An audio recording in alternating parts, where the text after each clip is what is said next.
Hello friends, welcome you all on kick off to success NCERT summary श्रृंखला में आप सभी का एक बार फिर से स्वागत है। और आज हम हैं क्लास 7 के चैप्टर 6 पे, जिसका नाम है natural vegetation and wild life. जैसा कि इस चैप्टर के नाम से ही पता चल रहा है कि हम इसमें नेचुरल वेजिटेशन के बारे में यानी प्राकृतिक वनस्पति के बारे में और वन्य जीवन के बारे में पढ़ेंगे। तो चैप्टर को स्टार्ट करते हैं।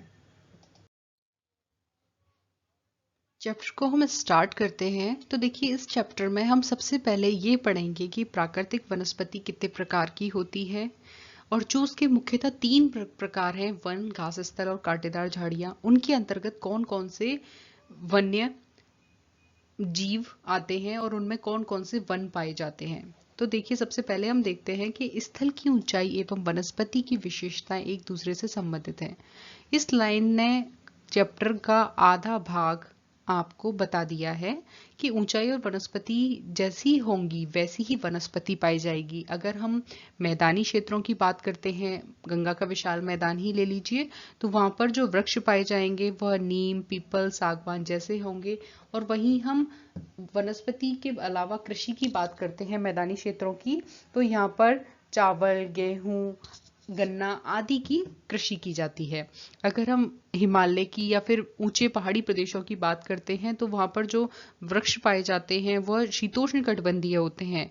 जानवर भी वहां पर इसी तरह के होंगे। बालसन पाया जाएगा, ध्रुवीय भालू, ध्रुवीय लोमड़ी पाई जाएगी। और जो अन्न उत्पन्न होता है वह भी उसी के अनुसार होता है कि जैसे सेब पाए जाएंगे वहां पर। और जितने भी ये अपने ड्राई फ्रूट्स होते हैं, इनकी कृषि भी शीतोष्ण क्षेत्र में ही की जाती है या फिर कहें शीत ठंडे प्रदेशों में की जाती है। ऊंचाई में परिवर्तन के साथ जलवायु में भी परिवर्तन आता है और इस कारण प्राकृतिक वनस्पति में भी बदलाव आता है। जैसी जलवायु होती है उसी के अनुरूप वहां का मानव, जनजीवन और वनस्पति होती है। क्लियर। वनस्पति की वृद्धि तापमान एवं नमी पर निर्भर करती है। इसके अलावा यह ढाल एवं मिट्टी की परत जो होती है उसकी मोटाई जैसे कारकों पर भी निर्भर करती है। देखिए, आप सब जानते हैं कि जब नदी पर्वतीय क्षेत्रों से मैदानी क्षेत्रों में आती है तो वह अपनी गति में अवरोध उत्पन्न करती है, यानी गति को तुलनात्मक रूप से थोड़ा कम करती है, क्योंकि नदी फैलकर बहने लगती है अब यहाँ पर। और जो वह पर्वतीय क्षेत्रों से अवसाद लेकर आई थी उपजाऊ, उनको मैदानी भागों में जमा करती है।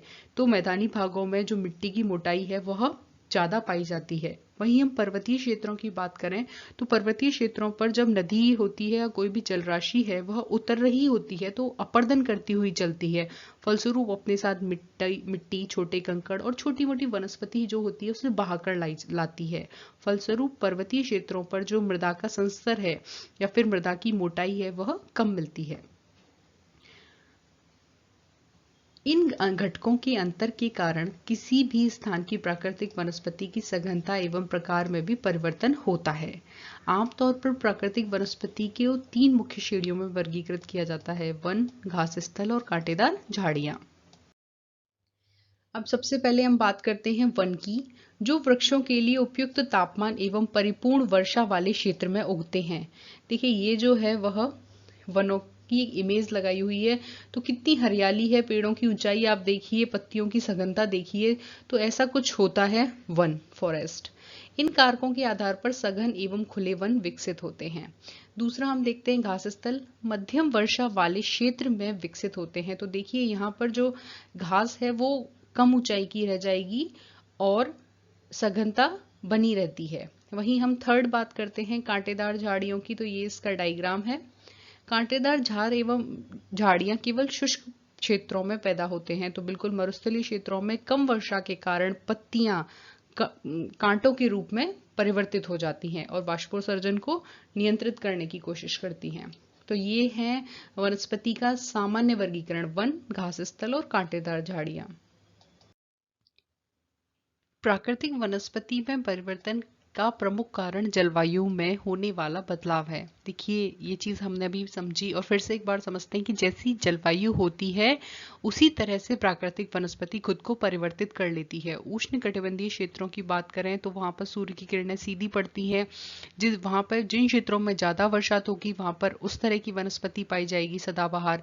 जबकि हम और ऊपर चलेंगे अक्षांशों की तरफ तो वहां पर वर्षा कम होने के कारण वनस्पति भी बदल जाएगी। तो सबसे पहले यहाँ जो वनों के वर्गीकरण है, वनस्पति का वर्गीकरण है, उसमें जो पहला कारक है वन, पहला प्रकार है वन, उसमें उसकी बात करते हैं। और वनों के अंतर्गत भी हम सबसे पहले उष्णकटिबंधीय सदाबहार वन की बात करते हैं, ट्रॉपिकल एवरग्रीन फॉरेस्ट। इन वनों को उष्णकटिबंधीय वर्षा वन भी कहते हैं। देखिए, उष्णकटिबंध का जो क्षेत्र है वह विषुवत रेखा के दोनों ओर पाया जाता है, अर्थात कर्क और मकर रेखा के जो बीच का क्षेत्र है वह लगभग उष्णकटिबंध में आता है। यह घने वन भूमध्य रेखा एवं उष्णकटिबंध के आसपास पाए जाते हैं। ये गर्म होते हैं, वो पूरे वर्ष यहाँ अत्यधिक वर्षात होती है। यहाँ मौसम कभी भी पूरी तरह शुष्क नहीं होता, अतः यहाँ पेड़ों की पत्तियां पूरी तरह नहीं झड़ती हैं और इसलिए इन्हें सदाबहार वन कहते हैं। देखिए क्या होता है कि विषुवत रेखा के आसपास का क्षेत्र जो होता है उस पर संवहनीय तरंगें उठती रहती हैं और फलस्वरूप हर 2-3 घंटे बाद वर्षात और 2-3 घंटे के लिए तीव्र गर्मी पड़ती है। इस तरह से यह प्रक्रिया वर्ष भर चलती रहती है और ये क्षेत्र जो होता है यह भरपूर वर्षा प्राप्त करता है, जिससे कि जो वृक्ष होते हैं वह तापमान और वर्षा की आवश्यक दशाओं के कारण अपनी पर्याप्त वृद्धि करते हैं। दूसरी चीज यह कि यहाँ पर जो वृक्ष होते हैं वह त्रिस्तरीय प्रणाली में पाए जाते हैं, अर्थात सबसे ऊपर जो वृक्ष पाए जाएंगे वो बहुत ऊंचे वृक्ष होंगे जो बड़े शतरक के होते हैं, अर्थात छतरी नुमा होते हैं, उनका तना चौड़ा और ऊपर जाके वो बहुत विस्तृत हो जाते हैं। वहीं हम उसके नीचे चलते हैं तो उन वृक्षों के नीचे मध्यम ऊंचाई के वृक्ष पाए जाते हैं और सबसे नीचे घास और वृक्ष छोटी लताएं पाई जाती हैं। क्या होता है कि किसी वर्ष के किसी महीने में जब पतझड़ आता है तो इन तीनों ही स्तरीय वृक्षों पर एक साथ पतझड़ नहीं आता है, फलस्वरूप ये हरे भरे दिखाई देते हैं और इतने सघन होते हैं कि सूर्य का प्रकाश जो होता है वो जमीन तक नहीं आ पाता है। यहाँ के वृक्ष बहुत घने होते हैं, इसलिए यहाँ दिन में सूर्य का प्रकाश नहीं पहुंच पाता है।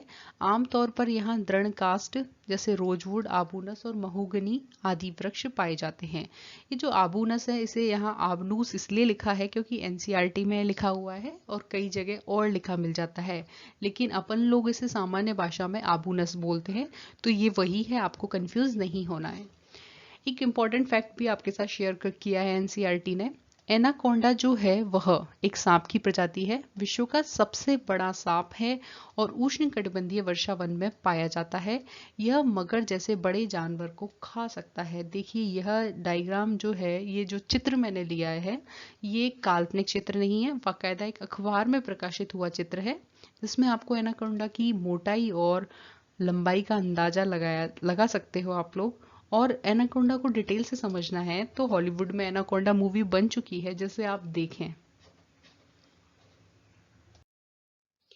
एक और इम्पोर्टेंट फैक्ट है, ब्राजील के उष्णकटिबंध सदाबहार वन इतने विशाल हैं कि ये पृथ्वी के फेफड़े की तरह प्रतीत होते हैं। आप बता सकते हैं क्यों? देखिए अभी मैंने आपको बताया कि जो भूमध्य रेखीय सदाबहार वन होते हैं ये बहुत घने होते हैं, बहुत वृक्ष पाए जाते हैं इनमें, अर्थात ऑक्सीजन को ये भरपूर मात्रा में छोड़ते हैं। वृक्ष ऑक्सीजन छोड़ते हैं और कार्बन डाइऑक्साइड ग्रहण करते हैं, तो ऑक्सीजन की भरपूर मात्रा छोड़ते हैं, ठीक है, इसीलिए इनको क्या कहा जाता है, पृथ्वी के फेफड़े कहा जाता है। क्लियर? और ये डायग्राम मैंने बताया हुआ है आपको। सेकंड जो है वह है उष्णकटिबंधीय पर्णपाती वन, यानी भूमध्य रेखा से ऊपर चले तो मिला सबसे पहले उष्णकटिबंधीय सदाबहार वन, फिर थोड़ा और ऊपर चलेंगे तो मिलेगा उष्णकटिबंधीय पर्णपाती वन। देखते हैं ना, एरिया है उष्णकटिबंध और पेड़ का टाइप है पर्णपाती।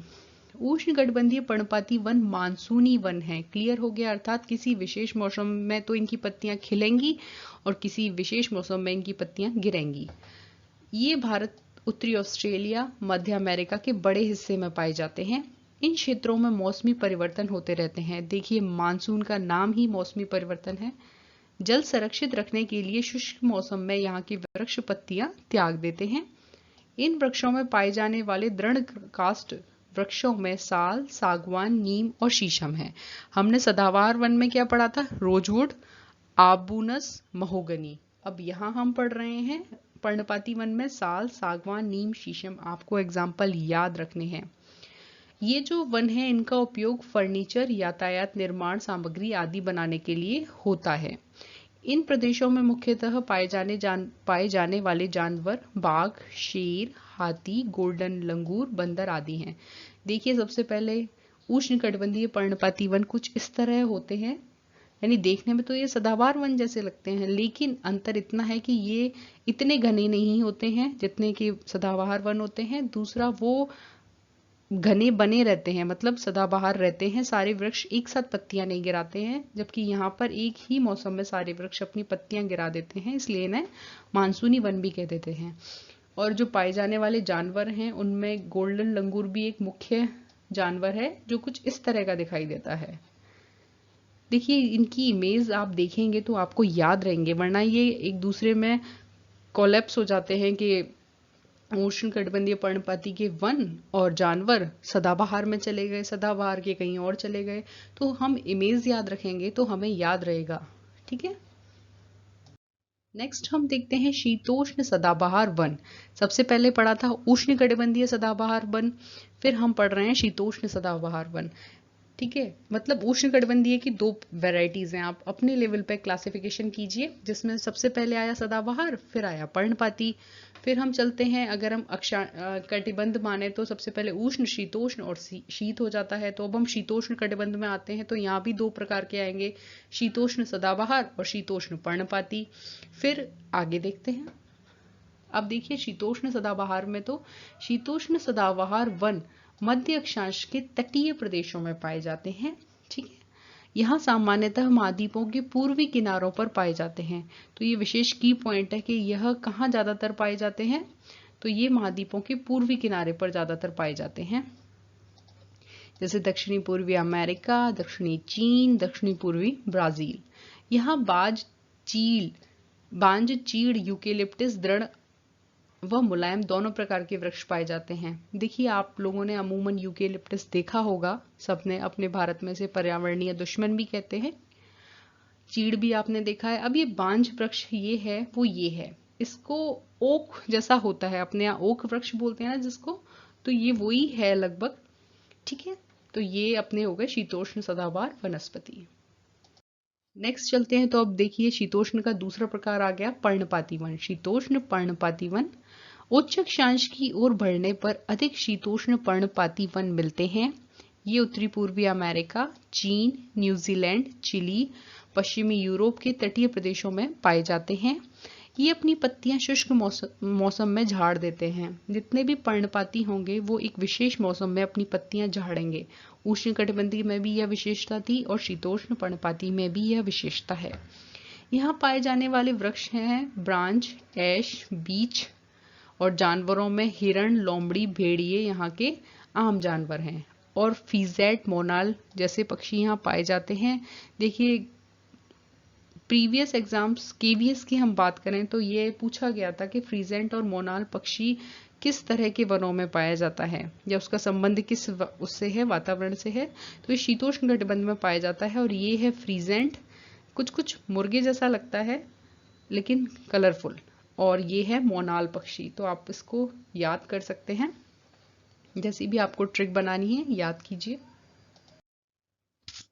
भूमध्य सागरीय वनस्पति, या फिर कहें तो मेडिटेरियन वेजिटेशन। देखिए मेडिटेरियन जो वेजिटेशन है उसमें कुछ इंपॉर्टेंट बातें हैं।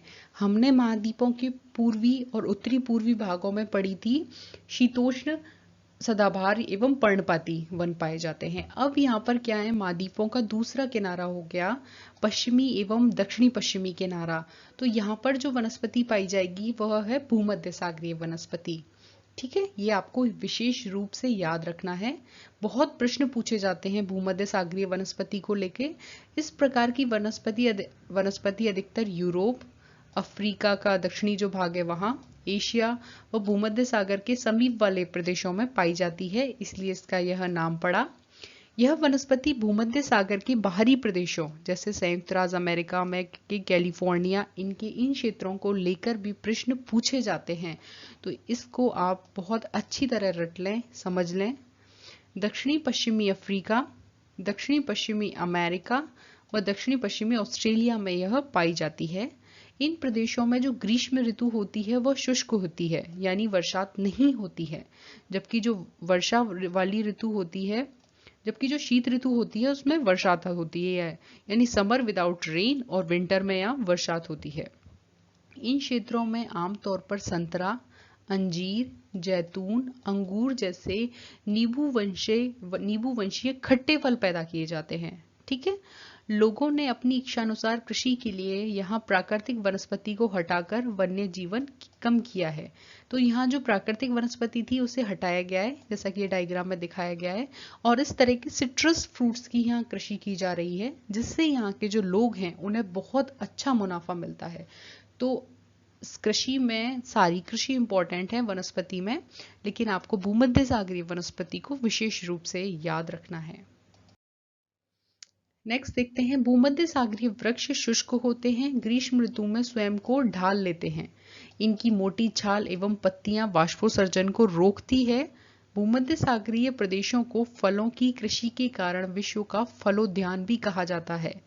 देखिए, ये अंगूर की खूब कृषि होती है भूमध्य सागरीय क्षेत्र में, और ये है नींबू की कृषि, खूब भरपूर नींबू वंशीय फल पैदा होते हैं। इस चैप्टर में हमने दो पढ़े, पृथ्वी के फेफड़े, ब्राजील के जो जंगल हैं वो सारे कहलाते हैं। ठीक है, उष्णकटिबंधीय सदाबहार वन जो हैं, और विश्व का फलोद्यान कहलाता है भूमध्य सागरीय प्रदेश। तो आपको इन छोटे छोटे फैक्ट को याद रखना है। क्लियर? शंकुधारी वन या कॉनिफेरस फॉरेस्ट उत्तरी गोलार्ध के उच्च अक्षांशों में 50 से 70 डिग्री के मध्य भव्य शंकुधारी वन पाए जाते हैं, अर्थात बड़ी मात्रा में। इन्हें टेंगा वन भी कहते हैं। इधर देखिए एक इंपॉर्टेंट फैक्ट, रूसी भाषा में टेंगा का अर्थ होता है शुद्ध या अनछुआ। ये प्रश्न आ सकता है, तो इसीलिए आपको इन अर्थों को विशेष रूप से याद रखना है कि टेंगा का अर्थ क्या होता है, शुद्ध या अनछुआ। ये अधिक ऊंचाइयों पर भी पाए जाते हैं, हिमालय में प्रचुर मात्रा में पाए जाते हैं, क्योंकि हिमालय पर्वत श्रृंखला है और ऊंचाई पर ये वृक्ष पाए जाते हैं। ये लंबे नरम कास्ट वाले सदाबहार वृक्ष होते हैं।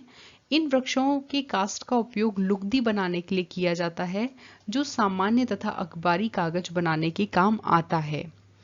नरम कास्ट का उपयोग माचिस एवं पैकिंग के बक्से बनाने के लिए किया जाता है। चीड़, देवदार आदि इन वनों के मुख्य पेड़ हैं। यहाँ सामान्यतः रजत लोमड़ी, मिंक, ध्रुवीय भालू जैसे जानवर पाए जाते हैं। देखिए, ये है रजत लोमड़ी, होती लोमड़ी जैसी है, लेकिन ध्रुवीय प्रदेशों में चूंकि ये पाई जाती है तो इसके शरीर पर फर विकसित हो जाते हैं। और ये मिंक है जानवर, और ये जो वनस्पति दिखाई गई है यहाँ डायग्राम में वह है शंकुधारी वन। तो शंकुधारी वन मुझे लगता है आपको समझ में आ गए होंगे। फिर भी आपकी इन सब चीज़ों से रिलेटेड कोई प्रॉब्लम हुआ करे तो आप उसे कमेंट बॉक्स में लिख दिया करिए, या तो मैं इसका आंसर नेक्स्ट वीडियो में दे दिया करूंगी, या फिर मैं आपको कमेंट में ही डिटेल में बता दूंगी। नेक्स्ट, अब तक हमने पढ़े वन, अब हम देखते हैं घास स्थल। घास स्थल में सबसे पहले है उष्णकटिबंधीय घास स्थल, ट्रॉपिकल ग्रासलैंड। ये घास स्थल भूमध्य रेखा के किसी भी तरफ उग जाते हैं। भूमध्य रेखा के दोनों ओर उष्णकटिबंधीय क्षेत्रों तक फैले हैं। यहाँ वनस्पति निम्न से मध्यम वर्षा वाले क्षेत्रों में पैदा होती है। यह जो वनस्पति है वह निम्न से मध्यम वर्षा वाले क्षेत्रों में पैदा होती है। यहाँ घास काफी ऊंची, लगभग 3 से 4 मीटर तक की हो जाती है, और अफ्रीका का जो सवाना घास स्थल है वो घास स्थल का सबसे अच्छा उदाहरण है। सामान्य रूप से उष्णकटिबंधीय घास स्थल में हाथी, जेब्रा, जिराफ, हिरण, तेंदुआ आदि जानवर पाए जाते हैं। देखिए, ये एक घास स्थल है जिसमें कि जिराफ घूम रहे हैं, तो ये आपको इमेज है जो याद रखने में मदद करेगी। नेक्स्ट हम बात करते हैं शीतोष्ण घास स्थल, टेम्परेट ग्रासलैंड्स की। ये मध्य अक्षांशीय क्षेत्रों और महाद्वीपों के भीतर पाए जाते हैं। आमतौर पर मोटी एवं पौष्टिक घास होती है यह, और शीतोष्ण प्रदेशों में सामान्यतः जंगली भैंस, बाइसन, एंटीलोप आदि पाए जाते हैं। तो ये जो क्षेत्र है शीतोष्ण घास स्थल, मतलब क्या होता है कि जहां जहां वर्षा की मात्रा विषुवत रेखा से ऊपर की तरफ जाते हैं तो कम होती जाती है। तो पर्याप्त वर्षा वाले क्षेत्रों में वनस्पति आकार में बड़ी होगी, और जैसे जैसे वनस्पति कहे छोटी होती जाएगी जहां वर्षा कम होती जाएगी। तो वनस्पति और वर्षा का जो संबंध है वो एक तरह से समानुपाती है। तो शीतोष्ण क्षेत्र में वर्षा विषुवत रेखा के तुलनात्मक रूप में कम होती है, इसलिए यहाँ ग्रासलैंड पाए जाते हैं। तो ये बाइसन है जो कुछ जंगली सांड जैसा दिखाई देता है, और एंटीलोप ये है। देखिए ये कुछ जो अपने घास स्थल पड़े हैं जो उष्णकटिबंधीय और शीतोष्ण कटिबंधीय होते हैं, उन घास स्थलों में कहाँ कहाँ कैसे कौन कौन से घास स्थल पाए जाते हैं, एरिया के अकॉर्डिंग उनके नाम है जो आपको याद रखने हैं। ये टेबल एज इट इज याद रखनी है आपको, ज्यादा कुछ नहीं करना। इसको 2-3 बार आप रिवीजन कर लीजिए या से स्क्रीनशॉट लेके, या फिर अगर आपके पास एनसीईआरटी की बुक है तो उसमें से पढ़ लीजिए, आपको ये याद हो जाएंगे। तो देखते हैं, सबसे पहले है उष्णकटिबंधीय घास स्थल। तो पूर्वी अफ्रीका में जो उष्णकटिबंधीय घास स्थल होते हैं, चूंकि अफ्रीका अधिकांशतः उष्णकटिबंध में आता है, तो इसका जो क्षेत्र होगा वह उष्णकटिबंधीय होगा, और यहाँ पर पाए जाने वाला घास स्थल का नाम है सवाना। ब्राजील भी उष्णकटिबंध में आता है, तो यहाँ का घास स्थल है कंपोज, और वेनेजुएला की स्थिति भी उष्णकटिबंध में, यहाँ पाया जाता है लानोस। यानी पूर्वी अफ्रीका का घास स्थल है सवाना, ब्राजील का कंपोज, वेनेजुएला का लानोस। ठीक है, अब हम बात करते हैं शीतोष्ण कटिबंधीय घास स्थलों की, अर्थात ये वे क्षेत्र हैं जिनकी स्थिति शीतोष्ण कटिबंध में है, और ये क्षेत्रानुसार उनके नाम हैं। अर्जेंटीना में पिम्पास पाया जाता है, उत्तरी अमेरिका में प्रियरी, दक्षिणी अफ्रीका में वेल्ड, मध्य एशिया में स्टेपी, और ऑस्ट्रेलिया में डान। ये नाम है जो आपको याद रखने हैं। नेक्स्ट हम बात करते हैं प्राकृतिक वनस्पति के तीसरे प्रकार की, कटीली झाड़ियों की। तो कटीली झाड़ियां, जैसा कि नाम से पता चल रहा है, थॉर्न बुशेस होती हैं, और ये इनकी डायग्राम है कि बहुत छोटी होती हैं और विपरीत परिस्थितियों में पैदा होती हैं। ये शुष्क रेगिस्तान जैसे प्रदेशों में पाई जाती हैं। उष्णकटिबंधीय रेगिस्तान महाद्वीपों के पश्चिमी किनारे पर पाए जाते हैं। तीव्र गर्मी एवं बहुत कम वर्षा के कारण यहाँ वनस्पतियों की भी कमी रहती है, और जो कुछ वनस्पति होती हैं वो इस तरह से होती हैं, तना इस तरह हो जाता है, और जो पत्तियां होती हैं वो कांटों के रूप में परिवर्तित हो जाती हैं, अर्थात वाष्पीकरण को रोकने के लिए पेड़ भी अपने आप को रूपांतरित कर लेते हैं। नेक्स्ट जो हम बात करते हैं वो टुंड्रा क्षेत्र की करते हैं।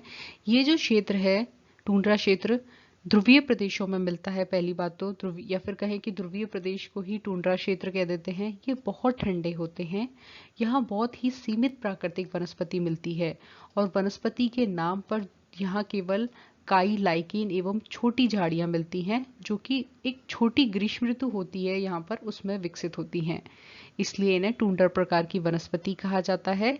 और ये वनस्पतियां यूरोप, एशिया, उत्तरी अमेरिका के ध्रुवीय प्रदेशों में पाई जाती हैं। चूंकि यहाँ ठंड बहुत पड़ती है, इसलिए जानवरों के शरीर पर मोटा फर एवं मोटी चमड़ी होती है, जो उन्हें ठंडी जलवायु से सुरक्षित रखती है। अगर यहाँ पाए जाने वाले हम जानवरों की बात करते हैं तो उसमें सील, वालरस, कस्तूरी बैल, ध्रुवीय उल्लू, ध्रुवीय भालू और बर्फीली लोमड़ी आ जाती है। तो देखिए ये जो मैंने आपको डायग्राम दिखाया ये बालरस का है, और बालरस जो होता है इसकी चमड़ी बहुत ज़्यादा मोटी हो जाती है, और ये इसी कारण आराम से ध्रुवीय प्रदेशों में सरवाइव कर लेता है। तो इसके साथ हमारा चैप्टर फिनिश होता है। वीडियो को यहाँ तक देखने के लिए थैंक यू, और आपको अच्छा लगा है तो वीडियो को लाइक कीजिए, अपने दोस्तों के साथ शेयर कीजिए, और हमारे चैनल को सब्सक्राइब कीजिए, ताकि हम ज़्यादा से ज़्यादा जो अच्छी नॉलेज है वो आपको प्रोवाइड कर सकें। Thank you.